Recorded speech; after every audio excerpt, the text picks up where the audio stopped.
ಇನ್ನು doctor G Parameshwar ಅವರು ಕೂಡ ಇದೇ ವಿಚಾರವಾಗಿ ಪ್ರತಿಕ್ರಿಯೆಯನ್ನು ಕೊಟ್ಟಿದ್ದಾರೆ. ಇನ್ನು ಎರಡು ಮೂರು ದಿನದಲ್ಲಿ ಸುಗ್ರೀವಾಜ್ಞೆ ಹೊರಡಿಸುವ ಸಾಧ್ಯತೆ ಇದೆ. ಅವ್ರು ಕೋರ್ಟ್ಗೆ ಹೋಗ್ತಾರೆ, ನಾವೇನೇ ಮಾಡಿದ್ರು ಕೂಡ ಕೋರ್ಟ್ಗೆ ಹೋಗ್ತಾರೆ ಅಂತ ಹೇಳಿದ್ದಾರೆ. ಇನ್ನು 2-3 ದಿನದಲ್ಲಿ ಸುಗ್ರೀವಾಜ್ಞೆ ಜಾರಿ ಆಗುತ್ತೆ ಹೀಗಂತ ಗೃಹ ಸಚಿವ ಡಾಕ್ಟರ್ ಜಿ ಪರಮೇಶ್ವರ್ ಅವರು ಹೇಳಿಕೆಯನ್ನು ಕೊಟ್ಟಿದ್ದಾರೆ.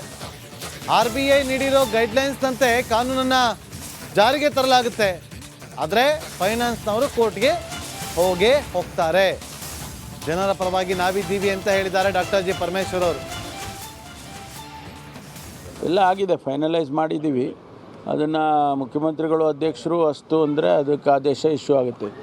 ಎಲ್ಲ ನಾವು ಮಾಡಿ ಆಗಲಿ ಆಗಲೇ ಎಲ್ಲ ಪರಿಗಣಿಸಿ ತೀರ್ಮಾನ ಮಾಡಿ ಫೈನಲೈಸ್ ಮಾಡಿ ಲಿಸ್ಟನ್ನು ಅವ್ರ ಕಡೆ ಕೊಟ್ಟಿದ್ದೇನೆ.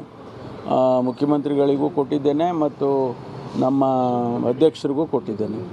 ಅದು ಅವರು ತೀರ್ಮಾನ ಮಾಡಬೇಕು ಫೈನಲಾಗಿ.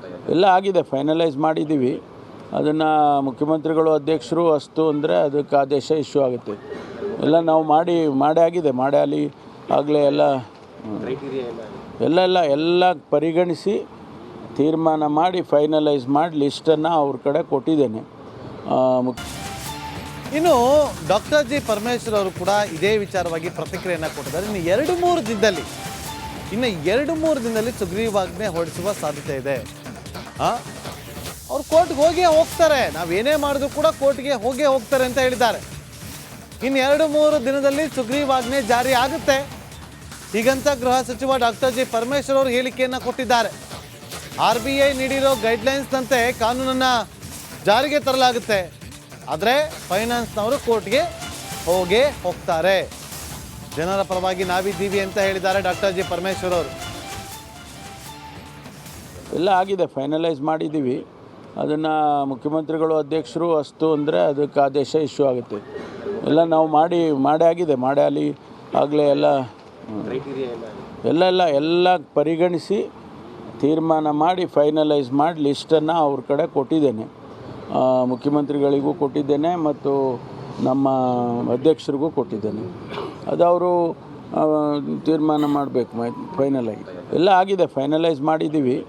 ಅದನ್ನು ಮುಖ್ಯಮಂತ್ರಿಗಳು ಅಧ್ಯಕ್ಷರು ಅಷ್ಟು ಅಂದರೆ ಅದಕ್ಕೆ ಆದೇಶ ಇಶ್ಯೂ ಆಗುತ್ತೆ. ಎಲ್ಲ ನಾವು ಮಾಡಿ ಆಗಲಿ ಆಗಲೇ ಎಲ್ಲ ಪರಿಗಣಿಸಿ ತೀರ್ಮಾನ ಮಾಡಿ ಫೈನಲೈಸ್ ಮಾಡಿ ಲಿಸ್ಟನ್ನು ಅವ್ರ ಕಡೆ ಕೊಟ್ಟಿದ್ದೇನೆ. ಇನ್ನು ಡಾಕ್ಟರ್ ಜಿ ಪರಮೇಶ್ವರ್ ಅವರು ಕೂಡ ಇದೇ ವಿಚಾರವಾಗಿ ಪ್ರತಿಕ್ರಿಯೆಯನ್ನು ಕೊಟ್ಟಿದ್ದಾರೆ. ಇನ್ನು 2-3 ದಿನದಲ್ಲಿ ಸುಗ್ರೀವಾಜ್ಞೆ ಹೊರಡಿಸುವ ಸಾಧ್ಯತೆ ಇದೆ. ಅವ್ರು ಕೋರ್ಟ್ಗೆ ಹೋಗ್ತಾರೆ, ನಾವೇನೇ ಮಾಡಿದ್ರು ಕೂಡ ಕೋರ್ಟ್ಗೆ ಹೋಗ್ತಾರೆ ಅಂತ ಹೇಳಿದ್ದಾರೆ. ಇನ್ನು 2-3 ದಿನದಲ್ಲಿ ಸುಗ್ರೀವಾಜ್ಞೆ ಜಾರಿ ಆಗುತ್ತೆ ಹೀಗಂತ ಗೃಹ ಸಚಿವ ಡಾಕ್ಟರ್ ಜಿ ಪರಮೇಶ್ವರ್ ಅವರು ಹೇಳಿಕೆಯನ್ನು ಕೊಟ್ಟಿದ್ದಾರೆ. RBI ನೀಡಿರೋ ಗೈಡ್ಲೈನ್ಸ್ನಂತೆ ಕಾನೂನನ್ನು ಜಾರಿಗೆ ತರಲಾಗುತ್ತೆ, ಆದರೆ ಫೈನಾನ್ಸ್ನವರು ಕೋರ್ಟ್ಗೆ ಹೋಗ್ತಾರೆ. ಜನರ ಪರವಾಗಿ ನಾವಿದ್ದೀವಿ ಅಂತ ಹೇಳಿದ್ದಾರೆ ಡಾಕ್ಟರ್ ಜಿ ಪರಮೇಶ್ವರ್ ಅವರು. ಎಲ್ಲ ಆಗಿದೆ, ಫೈನಲೈಸ್ ಮಾಡಿದ್ದೀವಿ. ಅದನ್ನು ಮುಖ್ಯಮಂತ್ರಿಗಳು ಅಧ್ಯಕ್ಷರು ಅಷ್ಟು ಅಂದರೆ ಅದಕ್ಕೆ ಆದೇಶ ಇಶ್ಯೂ ಆಗುತ್ತೆ. ಎಲ್ಲ ನಾವು ಮಾಡಿ ಆಗಲಿ ಆಗಲೇ ಎಲ್ಲ ಪರಿಗಣಿಸಿ ತೀರ್ಮಾನ ಮಾಡಿ ಫೈನಲೈಸ್ ಮಾಡಿ ಲಿಸ್ಟನ್ನು ಅವ್ರ ಕಡೆ ಕೊಟ್ಟಿದ್ದೇನೆ. ಮುಖ್ಯಮಂತ್ರಿಗಳಿಗೂ ಕೊಟ್ಟಿದ್ದೇನೆ ಮತ್ತು ನಮ್ಮ ಅಧ್ಯಕ್ಷರಿಗೂ ಕೊಟ್ಟಿದ್ದೇನೆ. ಅದು ಅವರು ತೀರ್ಮಾನ ಮಾಡಬೇಕು ಫೈನಲಾಗಿ. ಎಲ್ಲ ಆಗಿದೆ, ಫೈನಲೈಸ್ ಮಾಡಿದ್ದೀವಿ. ಅದನ್ನು ಮುಖ್ಯಮಂತ್ರಿಗಳು ಅಧ್ಯಕ್ಷರು ಅಷ್ಟು ಅಂದರೆ ಅದಕ್ಕೆ ಆದೇಶ ಇಶ್ಯೂ ಆಗುತ್ತೆ. ಎಲ್ಲ ನಾವು ಮಾಡಿ ಆಗಲಿ ಆಗಲೇ ಎಲ್ಲ ಪರಿಗಣಿಸಿ ತೀರ್ಮಾನ ಮಾಡಿ ಫೈನಲೈಸ್ ಮಾಡಿ ಲಿಸ್ಟನ್ನು ಅವ್ರ ಕಡೆ ಕೊಟ್ಟಿದ್ದೇನೆ. ಇನ್ನು ಡಾಕ್ಟರ್ ಜಿ ಪರಮೇಶ್ವರ್ ಅವರು ಕೂಡ ಇದೇ ವಿಚಾರವಾಗಿ ಪ್ರತಿಕ್ರಿಯೆಯನ್ನು ಕೊಟ್ಟಿದ್ದಾರೆ. ಇನ್ನು 2-3 ದಿನದಲ್ಲಿ ಸುಗ್ರೀವಾಜ್ಞೆ ಹೊರಡಿಸುವ ಸಾಧ್ಯತೆ ಇದೆ. ಅವ್ರು ಕೋರ್ಟ್ಗೆ ಹೋಗ್ತಾರೆ, ನಾವೇನೇ ಮಾಡಿದ್ರು ಕೂಡ ಕೋರ್ಟ್ಗೆ ಹೋಗ್ತಾರೆ ಅಂತ ಹೇಳಿದ್ದಾರೆ. ಇನ್ನು 2-3 ದಿನದಲ್ಲಿ ಸುಗ್ರೀವಾಜ್ಞೆ ಜಾರಿ ಆಗುತ್ತೆ ಹೀಗಂತ ಗೃಹ ಸಚಿವ ಡಾಕ್ಟರ್ ಜಿ ಪರಮೇಶ್ವರ್ ಅವರು ಹೇಳಿಕೆಯನ್ನು ಕೊಟ್ಟಿದ್ದಾರೆ. RBI ನೀಡಿರೋ ಗೈಡ್ಲೈನ್ಸ್ನಂತೆ ಕಾನೂನನ್ನು ಜಾರಿಗೆ ತರಲಾಗುತ್ತೆ, ಆದರೆ ಫೈನಾನ್ಸ್ನವರು ಕೋರ್ಟ್ಗೆ ಹೋಗ್ತಾರೆ. ಜನರ ಪರವಾಗಿ ನಾವಿದ್ದೀವಿ ಅಂತ ಹೇಳಿದ್ದಾರೆ ಡಾಕ್ಟರ್ ಜಿ ಪರಮೇಶ್ವರ್ ಅವರು. ಎಲ್ಲ ಆಗಿದೆ, ಫೈನಲೈಸ್ ಮಾಡಿದ್ದೀವಿ. ಅದನ್ನು ಮುಖ್ಯಮಂತ್ರಿಗಳು ಅಧ್ಯಕ್ಷರು ಅಷ್ಟು ಅಂದರೆ ಅದಕ್ಕೆ ಆದೇಶ ಇಶ್ಯೂ ಆಗುತ್ತೆ. ಎಲ್ಲ ನಾವು ಮಾಡೇ ಆಗಿದೆ, ಅಲ್ಲಿ ಆಗಲೇ ಎಲ್ಲ ಪರಿಗಣಿಸಿ ತೀರ್ಮಾನ ಮಾಡಿ ಫೈನಲೈಸ್ ಮಾಡಿ ಲಿಸ್ಟನ್ನು ಅವ್ರ ಕಡೆ ಕೊಟ್ಟಿದ್ದೇನೆ. ಮುಖ್ಯಮಂತ್ರಿಗಳಿಗೂ ಕೊಟ್ಟಿದ್ದೇನೆ ಮತ್ತು ನಮ್ಮ ಅಧ್ಯಕ್ಷರಿಗೂ ಕೊಟ್ಟಿದ್ದೇನೆ. ಅದು ಅವರು ತೀರ್ಮಾನ ಮಾಡಬೇಕು ಫೈನಲ್ ಆಗಿ. ಎಲ್ಲ ಆಗಿದೆ, ಫೈನಲೈಸ್ ಮಾಡಿದ್ದೀವಿ. ಅದನ್ನು ಮುಖ್ಯಮಂತ್ರಿಗಳು ಅಧ್ಯಕ್ಷರು ಅಷ್ಟು ಅಂದರೆ ಅದಕ್ಕೆ ಆದೇಶ ಇಶ್ಯೂ ಆಗುತ್ತೆ. ಎಲ್ಲ ನಾವು ಮಾಡೇ ಆಗಿದೆ, ಅಲ್ಲಿ ಆಗಲೇ ಎಲ್ಲ ಪರಿಗಣಿಸಿ ತೀರ್ಮಾನ ಮಾಡಿ ಫೈನಲೈಸ್ ಮಾಡಿ ಲಿಸ್ಟನ್ನು ಅವ್ರ ಕಡೆ ಕೊಟ್ಟಿದ್ದೇನೆ. ಇನ್ನು ಡಾಕ್ಟರ್ ಜಿ ಪರಮೇಶ್ವರ್ ಅವರು ಕೂಡ ಇದೇ ವಿಚಾರವಾಗಿ ಪ್ರತಿಕ್ರಿಯೆಯನ್ನು ಕೊಟ್ಟಿದ್ದಾರೆ. ಇನ್ನು 2-3 ದಿನದಲ್ಲಿ ಸುಗ್ರೀವಾಜ್ಞೆ ಹೊರಡಿಸುವ ಸಾಧ್ಯತೆ ಇದೆ. ಅವ್ರು ಕೋರ್ಟ್ಗೆ ಹೋಗ್ತಾರೆ, ನಾವೇನೇ ಮಾಡಿದ್ರು ಕೂಡ ಕೋರ್ಟ್ಗೆ ಹೋಗ್ತಾರೆ ಅಂತ ಹೇಳಿದ್ದಾರೆ. ಇನ್ನು 2-3 ದಿನದಲ್ಲಿ ಸುಗ್ರೀವಾಜ್ಞೆ ಜಾರಿ ಆಗುತ್ತೆ ಹೀಗಂತ ಗೃಹ ಸಚಿವ ಡಾಕ್ಟರ್ ಜಿ ಪರಮೇಶ್ವರ್ ಅವರು ಹೇಳಿಕೆಯನ್ನು ಕೊಟ್ಟಿದ್ದಾರೆ. RBI ನೀಡಿರೋ ಗೈಡ್ಲೈನ್ಸ್ನಂತೆ ಕಾನೂನನ್ನು ಜಾರಿಗೆ ತರಲಾಗುತ್ತೆ, ಆದರೆ ಫೈನಾನ್ಸ್ನವರು ಕೋರ್ಟ್ಗೆ ಹೋಗ್ತಾರೆ. ಜನರ ಪರವಾಗಿ ನಾವಿದ್ದೀವಿ ಅಂತ ಹೇಳಿದ್ದಾರೆ ಡಾಕ್ಟರ್ ಜಿ ಪರಮೇಶ್ವರ್ ಅವರು. ಎಲ್ಲ ಆಗಿದೆ, ಫೈನಲೈಸ್ ಮಾಡಿದ್ದೀವಿ. ಅದನ್ನು ಮುಖ್ಯಮಂತ್ರಿಗಳು ಅಧ್ಯಕ್ಷರು ಅಷ್ಟು ಅಂದರೆ ಅದಕ್ಕೆ ಆದೇಶ ಇಶ್ಯೂ ಆಗುತ್ತೆ.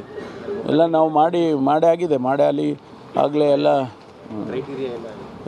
ಎಲ್ಲ ಪರಿಗಣಿಸಿ ತೀರ್ಮಾನ ಮಾಡಿ ಫೈನಲೈಸ್ ಮಾಡಿ ಲಿಸ್ಟನ್ನು ಅವ್ರ ಕಡೆ ಕೊಟ್ಟಿದ್ದೇನೆ. ಮುಖ್ಯಮಂತ್ರಿಗಳಿಗೂ ಕೊಟ್ಟಿದ್ದೇನೆ ಮತ್ತು ನಮ್ಮ ಅಧ್ಯಕ್ಷರಿಗೂ ಕೊಟ್ಟಿದ್ದೇನೆ. ಅದು ಅವರು ತೀರ್ಮಾನ ಮಾಡಬೇಕು ಫೈನಲ್ ಆಗಿ. ಎಲ್ಲ ಆಗಿದೆ, ಫೈನಲೈಸ್ ಮಾಡಿದ್ದೀವಿ. ಅದನ್ನು ಮುಖ್ಯಮಂತ್ರಿಗಳು ಅಧ್ಯಕ್ಷರು ಅಷ್ಟು ಅಂದರೆ ಅದಕ್ಕೆ ಆದೇಶ ಇಶ್ಯೂ ಆಗುತ್ತೆ. ಎಲ್ಲ ನಾವು ಮಾಡೇ ಆಗಿದೆ, ಅಲ್ಲಿ ಆಗಲೇ ಎಲ್ಲ ಪರಿಗಣಿಸಿ ತೀರ್ಮಾನ ಮಾಡಿ ಫೈನಲೈಸ್ ಮಾಡಿ ಲಿಸ್ಟನ್ನು ಅವ್ರ ಕಡೆ ಕೊಟ್ಟಿದ್ದೇನೆ. ಇನ್ನು ಡಾಕ್ಟರ್ ಜಿ ಪರಮೇಶ್ವರ್ ಅವರು ಕೂಡ ಇದೇ ವಿಚಾರವಾಗಿ ಪ್ರತಿಕ್ರಿಯೆಯನ್ನು ಕೊಟ್ಟಿದ್ದಾರೆ. ಇನ್ನು 2-3 ದಿನದಲ್ಲಿ ಸುಗ್ರೀವಾಜ್ಞೆ ಹೊರಡಿಸುವ ಸಾಧ್ಯತೆ ಇದೆ. ಅವ್ರು ಕೋರ್ಟ್ಗೆ ಹೋಗ್ತಾರೆ, ನಾವೇನೇ ಮಾಡಿದ್ರು ಕೂಡ ಕೋರ್ಟ್ಗೆ ಹೋಗ್ತಾರೆ ಅಂತ ಹೇಳಿದ್ದಾರೆ. ಇನ್ನು 2-3 ದಿನದಲ್ಲಿ ಸುಗ್ರೀವಾಜ್ಞೆ ಜಾರಿ ಆಗುತ್ತೆ ಹೀಗಂತ ಗೃಹ ಸಚಿವ ಡಾಕ್ಟರ್ ಜಿ ಪರಮೇಶ್ವರ್ ಅವರು ಹೇಳಿಕೆಯನ್ನು ಕೊಟ್ಟಿದ್ದಾರೆ. RBI ನೀಡಿರೋ ಗೈಡ್ಲೈನ್ಸ್ನಂತೆ ಕಾನೂನನ್ನು ಜಾರಿಗೆ ತರಲಾಗುತ್ತೆ, ಆದರೆ ಫೈನಾನ್ಸ್ನವರು ಕೋರ್ಟ್ಗೆ ಹೋಗ್ತಾರೆ. ಜನರ ಪರವಾಗಿ ನಾವಿದ್ದೀವಿ ಅಂತ ಹೇಳಿದ್ದಾರೆ ಡಾಕ್ಟರ್ ಜಿ ಪರಮೇಶ್ವರ್ ಅವರು. ಎಲ್ಲ ಆಗಿದೆ, ಫೈನಲೈಸ್ ಮಾಡಿದ್ದೀವಿ. ಅದನ್ನು ಮುಖ್ಯಮಂತ್ರಿಗಳು ಅಧ್ಯಕ್ಷರು ಅಷ್ಟು ಅಂದರೆ ಅದಕ್ಕೆ ಆದೇಶ ಇಶ್ಯೂ ಆಗುತ್ತೆ. ಎಲ್ಲ ನಾವು ಮಾಡೇ ಆಗಿದೆ, ಅಲ್ಲಿ ಆಗಲೇ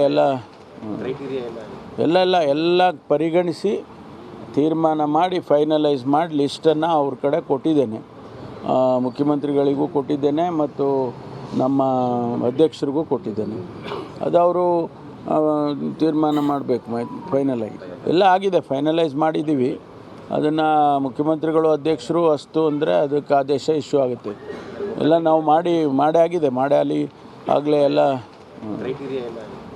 ಎಲ್ಲ ಪರಿಗಣಿಸಿ ತೀರ್ಮಾನ ಮಾಡಿ ಫೈನಲೈಸ್ ಮಾಡಿ ಲಿಸ್ಟನ್ನು ಅವ್ರ ಕಡೆ ಕೊಟ್ಟಿದ್ದೇನೆ.